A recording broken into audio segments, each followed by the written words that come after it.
ஒரு பெட்டரான powerful performance மற்றும் ஃபியூல் எஃபிஷியன்ட் கிடைக்கிற மாதிரி ஒரு ப்ராப்பரான இன்ஜின் ஆப்ஷன் தான் இந்த புதிய ஷிஃப்ட்டுக்கு கொடுத்துருக்காங்க. ஒரு பெட்டரான எக்ஸ்டீரியர் ப்ரெசன்ஸ் எல்லா சைட்லேயும் இருக்கிறத இந்த புதிய ஷிஃப்ட்டில் நம்ம பார்க்க முடியும். பழைய ஷிஃப்ட் கூட கம்பேர் பண்ணும்போது ஃப்ரண்ட் பைனட்டோட டிசைனும் ரொம்ப ஷார்ப்பாக கொடுத்துருக்காங்க இந்த புதிய ஷிஃப்ட்டில். இதனால் ஆல்ரவுண்ட் விசிபிலிட்டியும் ரொம்பவே நல்லா கிடைக்குது.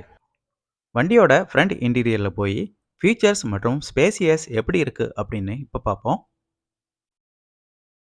Fully hard plastic door panel தான் இந்த புதிய ஷிஃப்ட்டுக்கும் கொடுத்துருக்காங்க. டோர் பேனலோட டிசைன்லையும் சேஞ்சஸ் பண்ணியிருக்காங்க. அடிஷனலாக டைமண்ட் பேட்டர்ன் டிசைன் இந்த டோர் பேனலில் ப்ளேஸ் பண்ணியிருக்கிறத நம்ம பார்க்க முடியும். ஈஸியாக க்ளீன் மற்றும் மெயின்டைன் பண்ணுற மாதிரி தான் டோர் பேனலோட மெட்டீரியல்ஸ் கொடுத்துருக்காங்க. பவர் விண்டோஸோட கண்ட்ரோல்ஸ் பட்டன் நம்ம இங்கே பார்க்க முடியும்.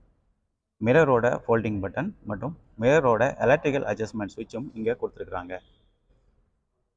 டோரோட லிவர்